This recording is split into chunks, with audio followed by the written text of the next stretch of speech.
اس کی دلکش چال دیکھ کر میرا دل اتھل پتھل ہونے لگا۔ میرا دل چاہا کہ آواز دے کر اسے روک لوں، مگر میں نے بمشکل تمام خود پر جبر کیا اور کروٹ بدل کے لیٹ گیا۔ اس پراسرار بوڑھے نے نہ جانے مجھے کون سی جڑی بوٹی یا اس کا سفوف کھلا دیا تھا کہ میری خواہشیں بے لگام ہونے لگی تھی۔ میری جگہ کوئی کمزور قوت ارادی کا آدمی ہوتا تو گردن تک اس دلدل میں دھنس چکا ہوتا۔ پارسا تو میں بھی نہیں تھا، نہ میں فرشتہ تھا، مگر اپنی نفس سے یوں مغلوب ہونا بھی میری سرشت میں شامل نہیں تھا۔ میں سوچتا تھا کہ اگر میں نے بھی یہی سب کچھ شروع کر دیا تو مجھ میں اور کسی حیوان میں کیا فرق رہ جائے گا۔ شراب مجھ پر اثر نہیں کرتی تھی، جنگلی جانور میری بو سے خوفزدہ تھے۔ اس بوڑھے جوگی نے مجھے فولادی انسان تو ضرور بنا دیا تھا، مگر میری رگوں میں نہ جانے کیا زہر اتار دیا تھا۔ پھر میرے ذہن میں خولناک خیال آیا۔ پرانے وقتوں میں ہندو راجا اور مہاراجا دشمنوں کی ہلاکت کے لیے خوبصورت لڑکیوں کو وش کنیا بنا دیتے تھے۔ ان کے نزدیک آنے والے ہر شخص ہمیشہ کے لیے موت کی نیند سو جاتے تھے۔ بوڑھے کی کھلائی ہوئی جڑی بوٹیوں سے کہیں مجھ میں بھی تو یہ خاصیت پیدا نہیں ہو گئی؟ یہ سوال اتنا ہولناک تھا کہ میں گھبرا کر اٹھ بیٹھا۔ نرم و گداز بستر مجھے کاٹنے لگا۔ میرا اضطراب بڑھتا گیا۔ میں اٹھ کر کمرے میں ٹہلنے لگا۔ اچانک جیسے میرے اندر سے آواز آئی، اس بات پر اتنے پریشان کیوں ہو کامران؟ کون سا تمہیں گھر بسانا ہے، شادی کرنا ہے جو تم اتنے فکر مند ہو؟ تمہاری زندگی کا بھی کوئی بھروسہ نہیں۔ اگر تمہاری رگوں میں خون کی بجائے زہر بھی ہے تو کیا ہوا؟ یہ زہر بھی تمہارے ساتھ ہی قبر میں اتر جائے گا، اور کون جانے تمہیں قبر نصیب ہوگی بھی یا نہیں۔ سردی کے باوجود میرا جسم پسینے میں شرابور ہو رہا تھا، حلق میں کانٹے سے پڑ رہے تھے۔ کمرے میں چھوٹا سا بیڈ روم فریج بھی موجود تھا۔ میں نے ٹھنڈے پانی کے 2 گلاس پیے تو میری حالت کچھ سنبھلی۔ پھر میں آہستہ آہستہ پرسکون ہو گیا اور میری پلکیں نیند سے بوجھل ہونے لگیں۔ پھر نہ جانے کب مجھے نیند آ گئی۔ میری آنکھ کھلی تو وال کلاک میں 12 بج رہے تھے۔ پہلی تو میری سمجھ میں ہی نہ آیا کہ گھڑی رات کے 12 بجا رہی ہے یا دن کے۔ کمرے کی کھڑکیوں پر 20 پردے تھے، اس لیے اگر دن کا وقت ہوتا بھی تو سورج کی کوئی کرن کمرے میں داخل نہیں ہو سکتی تھی۔ کمرے میں ٹیوب لائٹ کی دودھیا روشنی پھیلی ہوئی تھی۔ میں انگڑائی لے کر اٹھ بیٹھا اور بستر سے نیچے اترتے ہوئے چونک پڑا۔ کانتا قالین پر سو رہی تھی۔ اس کا لباس بے ترتیب ہو رہا تھا اور لمبے سیاہ بالوں نے اس کے دمکتے ہوئے چہرے کے گرد حالہ سے بنا رکھا تھا۔ میرا دل پھر بے قابو ہونے لگا اور اس سے پہلے کہ میں جذبات سے مغلوب ہوتا تیزی سے باتھ روم میں گھس گیا۔ باتھ روم کے روشن دان سے سورج کی روشنی اندر آ رہی تھی۔ اس سے مجھے احساس ہوا کہ اس وقت دوپہر کے 12 بجے ہیں۔ شاور لینے کے بعد میں باہر نکلا تو کانتا حسب معمول بے سود سو رہی تھی۔ میں نے اسے بلند آواز میں پکارا، کانتا۔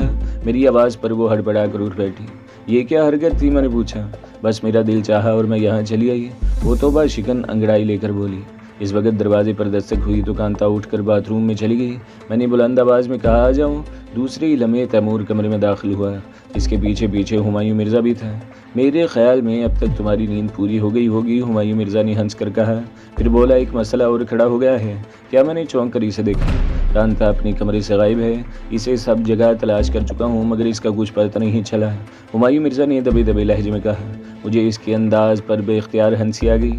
تم نے سب جگہ تلاش کر لیا مگر ایک جگہ چھوڑ دی۔ پھر میں نے باتھ روم کی طرف مڑ کے بلند آواز میں کانتا کو پکارا، باہر آ جاؤ کانتا۔ ابھی آتی ہوں، کانتا نے جواب دیا۔ تیمور اور ہمایوں مرزا دونوں نے بیک وقت میری طرف دیکھا۔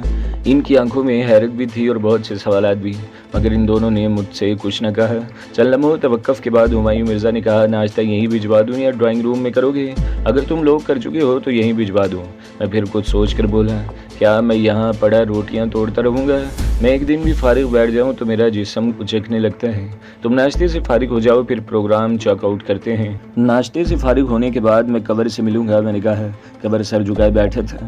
ایک ہی رات میں گویا اس نے برسوں کا فاصلہ طے کر لیا تھا اور ایک دم بوڑھا بوڑھا محسوس ہو رہا تھا۔ میرے ساتھ کانتا بھی تھی۔ ہمایوں مرزا آفس جا چکا تھا، وہاں کوئی بہت اہم نوعیت کی میٹنگ تھی۔ نظریں ملا کر بات کریں کنور صاحب، میں نے طنزیہ لہجے میں اسے مخاطب کیا۔ کیا آپ اپنی بھتیجی کی جان لینا چاہتے تھے؟ یہ غلط ہے کہ میں اس کی جان لینا چاہتا تھا، کنور نے جواب دیا۔ میں چاہتا تھا اس کی شادی میرے سالے کے ساتھ ہو جائے تاکہ اس کے حصے کی پوری دولت اور جائیداد تم ہڑپ کر سکو، میں نے تلخی سے کہا۔ پھر میں کچھ توقف کے بعد اس سے مخاطب ہوا، ہاں یہ بتاؤ اب تمہارے ساتھ کیا سلوک کیا جائے؟ تم میرے ساتھ جو بھی سلوک کرو مگر جائیداد اتنی آسانی سے تمہیں یوں بھی نہیں ملے گی۔ تم نے تو لوگوں کو خوفزدہ کرنے کے لیے چیتے پال رکھے تھے نا، مگر میں شیر چیتوں کا قائل نہیں ہوں۔ تمہیں خونخوار کتوں کے حوالے کر دوں گا، وہ ذرا سی دیر میں تمہاری دچیاں بھی کھیر دیں گے۔ پھر میں کانتا سے مخاطب ہوا، تمہیں میرے فیصلے پر کوئی اعتراض تو نہیں ہے؟ اعتراض؟ کانتا زہریلے لہجے میں بولی۔ اس نے مجھے جس تہخانے میں قید کیا تھا وہاں اتنی گھٹن اور حبس تھا کہ میں موت کی دعائیں مانگتی تھی۔ شروع میں تو اس نے مجھے زنجیروں سے باندھ کر رکھا تھا कहता था कि अगर तूने मेरी बात न मानी तो इसी तहखाने में सिसक कर मर जाएगी और किसी को तेरा सुराग भी न मिलेगा। इसे अपनी चीतों पर बहुत नाज था, मगर ये भूल गया था कि अब इसके बुरे दिन शुरू हो चुके हैं। इसे तो आधा ज़मीन में गाड़ कर ऊपर से कुत्ते छोड़ो कामरान, कांता चीख कर बोली। ऐसे नहीं कांता, मैंने इसे समझाने वाले अंदाज में कहा। पहले मैं इसके सामने इसके बेटे पर खूनखार कुत्ते छोड़ूंगा और जब वो करब से चीखेगा तो इसे पूछूंगा कि अब तुझे कैसा लगता है। तुम ऐसा नहीं कर सकते? कबर वहशत ज़दा होकर बोला। क्यों, मैं ऐसा क्यों नहीं कर सकता? मैंने तंजिया लहजे में पूछा। जब मैं तुम्हें तुम्हारी हवेली से यहाँ ला सकता हूँ, चीतों को हलाक कर सकता हूँ, तो तुम्हारे बेटे को अगवा क्यों नहीं कर सकता? फिर मैं कांता से मुखातिब हुआ। आओ कांता, फिलहाल इसे इसके हाल पर छोड़ दो। ये कहकर हम दोनों कमरे से बाहर निकल आए। कमरे के बाहर हुमायूं मिर्ज़ा का एक मुस्तनद गार्ड मौजूद था। इसने फ़ौरन दरवाज़ा बाहर से लॉक कर दिया। मैंने अच्छी तरह इत्मीनान कर लिया था। कमरे में कोई ऐसी चीज़ नहीं थी जिससे कबर अपनी जान ले सकता। मैं और कांता एक मरतबा फिर कमरे में आ गए। मुझे ग्लोरिया की तरफ से भी फिक्र थी, वो बेचारी न जाने कहाँ भटक रही होगी। फिर मैंने सोचा कि जब तक मेरे पास वक्त है मैं विनोद पांडे के गांव जाकर वो कागजात और दस्तावेज़ात ही ले आऊँ। मैंने घड़ी पर नज़र डाली। इस वक्त दिन के 2 बज रहे थे। हुमायूं मिर्ज़ा ने मुझे बताया था कि कॉरिडोर में एक मुलाजिम है, किसी भी चीज़ की ज़रूरत हो तो बिला तकल्लुफ़ से कह देना। मैंने दरवाज़ा खोलकर कॉरिडोर में झांका तो वहाँ एक मुसल्ले शख्स मौजूद था। मुझे देखते ही वो मेरी तरफ लपका और मुअद्दब लहजे में बोला, यस सर, मुझे गाड़ी चाहिए। मैंने कहा जिसका फ्यूल टैंक फुल हो। सॉरी सर, मुलाजिम ने अदब से जवाब दिया, इस वक्त यहाँ कोई गाड़ी मौजूद नहीं है। मेरी गाड़ी कहाँ गई? मैंने हैरत से पूछा। मैं नहीं जानता सर, इसने जवाब दिया। मेरी ड्यूटी सिर्फ यही तक है।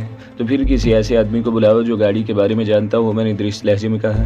ऐसा कोई आदमी इस वक्त यहाँ मौजूद नहीं है। इसने सर झुकाकर जवाब दिया।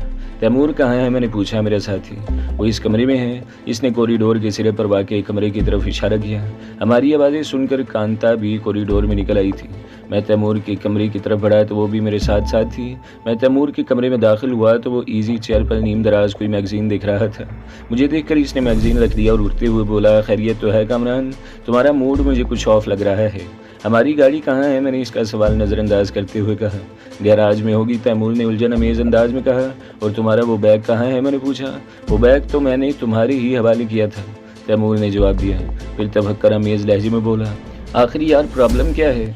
इस वक्त तुम्हें गाड़ी और बैग का ख्याल कैसे आ गया? मेरी छठी हिस्की सी खतरे की तरफ इशारा कर रही है तैमूर। मैंने कहा, हुमायूं मिर्ज़ा पर भरोसा करके हमने बहुत बड़ी गलती की है। हुमायूं मिर्ज़ा वो है नहीं जो नज़र आता है। तुम्हें क्या हो गया है कामरान? मेरी बात का यकीन करो तैमूर, मैंने झिंझला कर कहा। मुझे ऐसा लग रहा है जैसे हम यहाँ कैदी हैं। आजमाइश के तौर पर यहाँ से निकलने की कोशिश कर देखो। आओ देखते हैं। तैमूर भी परेशान हो गया। मगर अभी तुम्हारा यह खदशा बेबुनियाद साबित होगा, तैमूर ने कहा। ऐसा लग रहा था जैसे वो मुझसे ज़्यादा खुद को तसल्ली दे रहा है। कांता भी हैरान और परेशान दिखाई दे रही थी। वो एक मुसीबत से निकलती थी तो किसी और जगह जा फंसती थी। असल में तो मेरे ही सितारे गर्दिश में थे। जो भी मेरा साथ देता था वो हालात की लपेट में आ जाता था। अभी ये सिर्फ मेरा मफरूज़ा था कि हम यहाँ कैद हैं, जो गलत भी साबित हो सकता था। मगर मुसीबत तो यही थी कि मेरा बहुत कम अंदाजे गलत साबित होते थे। हम लोग एक मरतबा फिर कॉरिडोर में आए। वहाँ हस्बे साबिक वही मुअद्दब गार्ड मौजूद था जो बहुत अदब से हुक्म अदूली करता था। इसे देखते ही तैमूर ने पूछा, हमारी गाड़ी कहाँ है? गार्ड ने सर झुकाकर अदब से जवाब दिया, मैं पहले भी बता चुका हूँ कि मेरी ड्यूटी कोठी गए सिर्फ इस हिस्से में है। मैं नहीं जानता कि आपकी गाड़ी कहाँ होगी। ओके, तैमूर ने कहा, मैं खुद देख लेता हूँ कि गाड़ी इस वक्त कहाँ है। ये कहकर वो जीने की तरफ बढ़ा। सॉरी गार्ड का लहजा एकदम दुरुस्त हो गया। बॉस की गैर मौजूदगी में आप यहाँ से जा भी नहीं सकते। मेरी खोपड़ी एकदम उलट गई। फिर गार्ड से कहा, हम लोग यहाँ कैदी नहीं बल्कि मेहमान हैं। मैं जानता हूँ सर, गार्ड ने इसी लहजे में कहा। फिर इस हरकत का क्या मकसद है? मैंने दुरुस्त अंदाज में पूछा। कि हम अपनी मर्जी से कहीं जा भी नहीं सकते? नो सर, गार्ड का लहजा सपाट हो गया। बॉस का ऑर्डर है कि आपको यहाँ कोई तकलीफ नहीं होनी चाहिए, मगर कहीं जाने न दिया जाए। हाँ, अगर आप में से किसी ने यहाँ से जाने की कोशिश की तो मैं आपको ज़ख्मी भी कर सकता हूँ। क्या तुम्हारा बॉस तुम्हारी ज़िंदगी से बिल्कुल ही बेजार हो गया है? तैमूर भुन्ना कर बोला। इसे खूब अंदाज़ा है कि हम किस किस्म के लोग हैं। वो चाहता है कि तुम हमारे हाथों मारे जाओ। आप लोग किसी खुशफहमी में न रहें। नीचे से लेकर ऊपर तक हर जगह गार्ड मौजूद हैं। आपने मुझे मार भी दिया तो क्या फ़र्क पड़ेगा? मेरी जगह 2 आदमी आ जाएंगे। मैंने बमुश्किल खुद पर काबू पाया। तैमूर मेरी तरफ देख रहा था कि इशारा मिलते ही एक्शन में आ जाए। मैंने चंद लम्हे गौर किया। फिर तैमूर से फ्रेंच में कहा, वापस चलो, हम हुमायूं मिर्ज़ा का इंतज़ार कर लेते हैं। जो कुछ करना होगा इसके आने के बाद ही करेंगे। लेकिन कामरान, तैमूर प्लीज़। मैंने इसकी बात काट दी। जैसे मैं कहूँ वैसे ही करो। कांता होंकों की तरह मेरा मुंह तक रही थी। मैं वापसी के लिए मुड़ गया और जाते जाते मुहाफिज से कहा, अगर इस वक्त कॉफ़ी मिल जाए तो मज़ा आ जाए। ओके सर, इसने जल्दी से कहा, मगर इसके चेहरे पर भी हैरत थी। शायद वो सोच रहा था कि कैसा आदमी है ये इलम होने के बाद भी कि ये कैदी है, कॉफ़ी मांग रहा है। हमारे पीछे पीछे तैमूर भी बकता झकता कमरे में आ गया। हमारे गुस्से की इसकी हालत ख़राब थी। वो इस तरह आपके आलम में टहलने लगा। टेक इट ईज़ी तैमूर, मैंने पुरसुकून अंदाज में कहा। इस किस्म की सूरत हाल से पहली दफ़ा वास्ता नहीं पड़ा है हमारा, मगर ये तो खुला धोखा है। इस किस्म के कामों में अमूमन फेयर डीलिंग होती है। खैर देखा जाएगा, मैंने कहा। तुम खामखा अपनी एनर्जी ज़ाया मत करो। अफसोस तो मुझे ये है कामरान कि इस चक्कर में फंसाने वाला मैं हूँ। मैंने ही तो तुम्हें मजबूर किया था कि कमान तैमूर, मैंने उठकर इसे बेड पर घसीट लिया। अंदाजे की यह गलती मुझसे भी हो सकती थी और गलती तो हम दोनों की है। मैं खुद धोखा खा गया। बहरहाल अब जहन को पुरसुकून रखो ताकि कुछ सोचने के काबिल हो सको। कांता बहुत पुरसुकून अंदाज में बैठी थी। ऐसा लग रहा था जैसे इसे इस सूरत हाल से कोई दिलचस्पी न हो। थोड़ी देर बाद दरवाजे पर दस्तक हुई तो मैंने कहा, यस कमान। दूसरे ही लम्हे एक शोला ज्वाला ट्रॉली धकेलती हुई कमरे में दाखिल हुई। वो लड़की बिलाशुबा बहुत हसीन थी, मगर चेहरे पर मासूमियत की बजाय एक करख्तगी थी। इसकी हर अदा में बेबाकी और बेहयाई की छाप थी। वो गोया थिरकती हुई हमारे नज़दीक आई और खनकती हुई आवाज़ में बोली, कॉफ़ी बना दूं सर? नहीं, तुम जाओ, कांता ने इसकी बात काट दी। कॉफ़ी मैं खुद बना लूँगी। Okay madam. लड़की बहुत अदा से सर को खम देकर बोली और मटकती हुई दरवाजे की तरफ बढ़ी। सुनो, अचानक तैमूर ने इसे आवाज़ देकर रोक लिया। इधर आओ। वो मटकती हुई दोबारा हमारे नज़दीक आ गई। क्या नाम है तुम्हारा? तैमूर ने पूछा। मेरा नाम रोज़ी है सर, इसने जवाब दिया। मैं हैरत से तैमूर को देख रहा था। यही हाल कांता का भी था। वो उलझन आमेज अंदाज में तैमूर को घूर रही थी। अच्छा तुम अभी जाओ, बाद में बुला लूँगा, तैमूर मुस्कुरा कर बोला। लड़की के चेहरे पर नागवारी के तासरात जाहिर हुए, फिर फ़ौरन ही मादूम हो गए और वह मुस्कुरा कर बोली, ओके सर। वो चली गई तो मैंने तैमूर से पूछा, ये तुम्हें क्या सूझी? मेरा ख्याल था कि लड़की से कुछ मालूमात हासिल करूं। तुम दोनों तो मुझे यूं घूर रहे थे जैसे कच्चा चबा जाओगे, इसलिए फौरी तौर पर मैंने अपना इरादा मुलतवी कर दिया। इरादा अभी बरकरार है, मैंने तंजिया लहजे में कहा। आखिर मैं भी इंसान हूँ, मेरे सीने में भी दिल है, तैमूर हंस कर बोला। वाकई, कांता ने हंस कर कहा। वैसे मुझे भी पहली दफ़ा मालूम हुआ है कि तुम्हारे सीने में भी दिल है। अच्छा तुम कॉफ़ी बनाओ, तैमूर ने कहा। कॉफ़ी पी रहे थे कि फिर किसी ने दरवाज़ा नॉक किया। इस मरतबा अंदर आने वाला हुमायूं मिर्ज़ा था। मैंने आंखों में तैमूर को खामोश रहने का इशारा किया और मुंह बनाया। यार तुम बगैर इतला किए कहाँ गायब हो गए थे? वो पूरा दिन ज़ाया हो गया। अब तुम्हें काम भी क्या है? हुमायूं मिर्ज़ा ने कहा। कांता की ज़रूरत थी, वो तुम्हें मिल गई।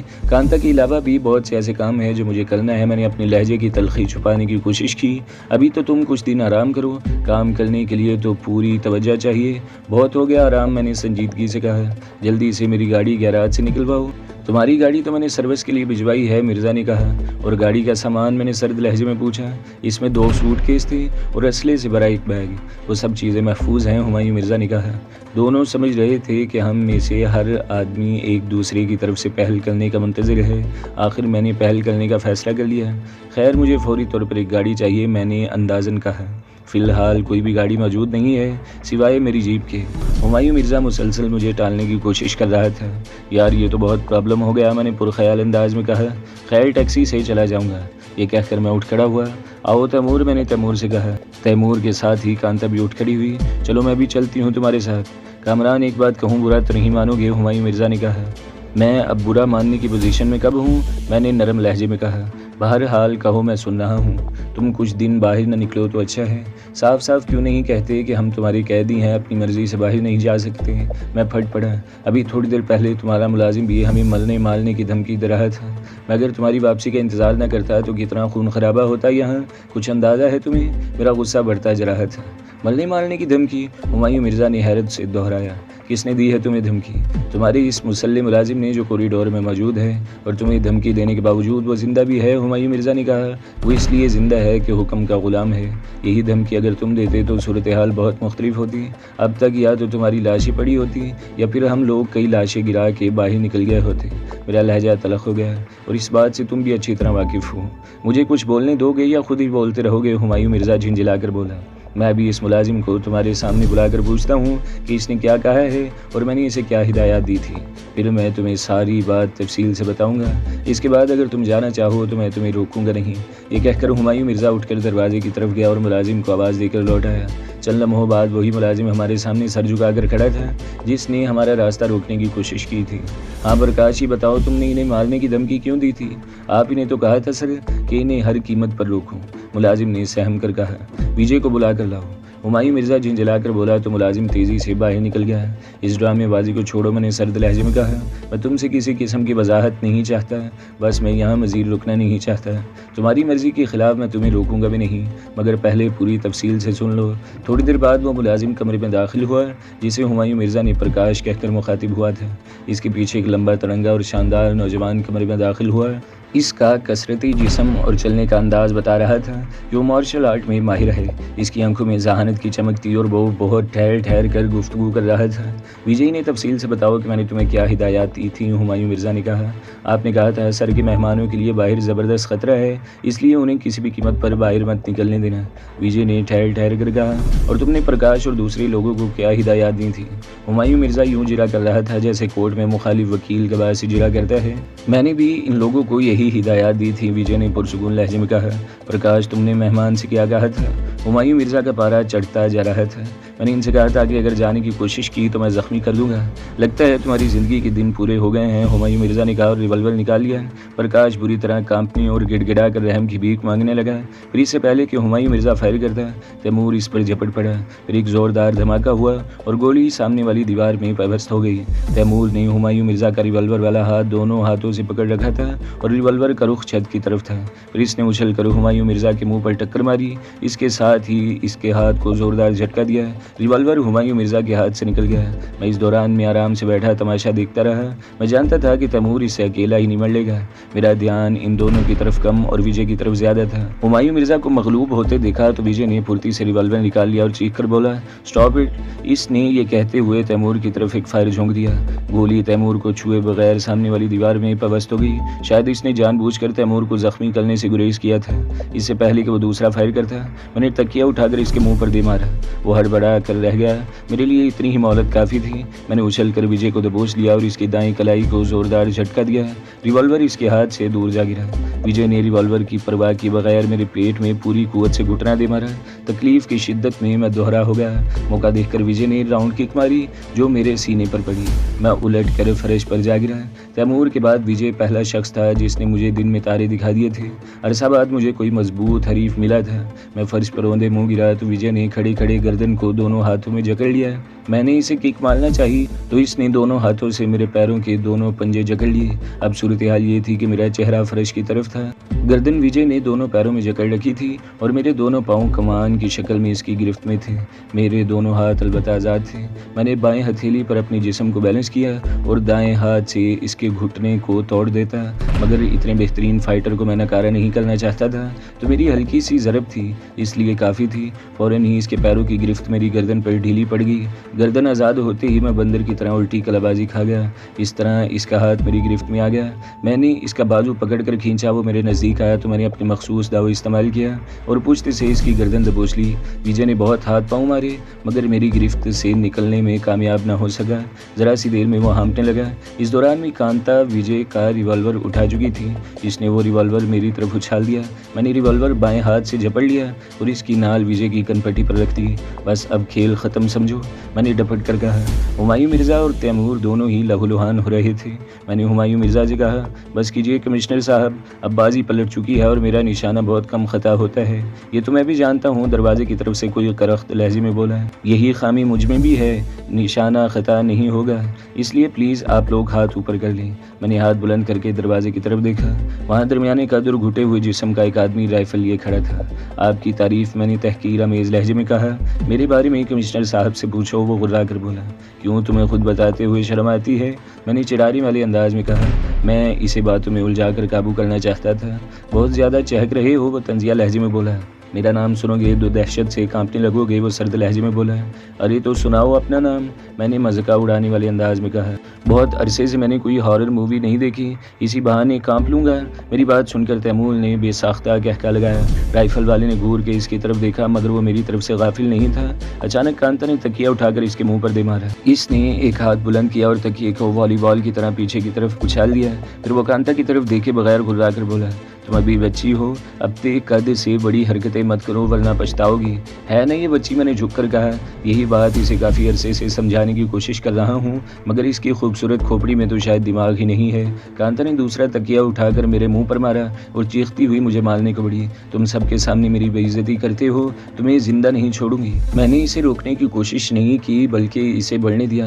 वो मुझे खींचने लगी। मैंने आहिस्ता से कहा, और ज़्यादा हंगामा करो मुझे मारो। इसके साथ ही नज़र बचाकर मैंने कांता को आंख मारी। वो मेरा इशारा समझ गई और वहाँ रखी हुई मुख्तलिफ चीज़ें उठा कर मुझ पर फेंकने लगी। इसके साथ ही वो गला फाड़ फाड़ कर चीख रही थी। बंद करो ये हंगामा, राइफल वाला झिंझिलाकर बोला। अरे यार, इस पर पागलपन के दौरे पड़ते हैं। मैं कांता के फेंके हुए गिलास से बचते हुए बोला। एक गोली में इसका सारा पागलपन निकल जाएगा, राइफल वाला गुर्राया। फिर डपट कर बोला, ए लड़की होश में आ जाओ वरना। इसकी बात अधूरी रह गई क्योंकि इस मर्तबा कांता ने पानी का जो जग मुझे मारने को उठाया था, जाविया बदल कर राइफल वाले के मुंह पर दे मारा। इस मर्तबा बचते बचते वो भी मार खा गया और जग का पैंदा इसकी पेशानी पर पड़ा। लम्हे भर कर ही वो बौखला कर रह गया। मैं इससे कुछ फासले पर था, अलबत्ता तैमूर और विजय इसके बिल्कुल नज़दीक थे। विजय ने हैरत अंगेज़ फुर्ती का मुजाहिरा किया और गोया उड़ता हुआ राइफल वाले पर जा पड़ा। फिर मैं विजय का एक्शन देखकर हैरान रह गया। इसने दाएं हाथ से राइफल की नाल पकड़कर ऊपर उठाई, बाएं हाथ से इसके मुंह पर जोरदार पंच मारा और दायां घुटना पूरी कुव्वत से इसके पेट में दे मारा। राइफल वाला तकलीफ से दोहरा हो गया। विजय ने झटके से इसकी राइफल छीनी और बाएं हाथ से इसके जबड़े पर एक हुक मारा। इसकी राइफल विजय के हाथ में आ गई और वो पहलू के बल फर्श पर गिर पड़ा। फिर विजय की जोरदार किक ने इसे पीछे की तरफ उलट दिया। तो दोस्तों, अगली किस्त सुनने के लिए हमारे चैनल को ज़रूर सब्सक्राइब करें, वीडियो को लाइक करें और बेल के आइकन पर भी क्लिक कर दें ताकि हर जो आने वाली वीडियोज़ हैं वो आपको सबसे पहले मिलती रहें।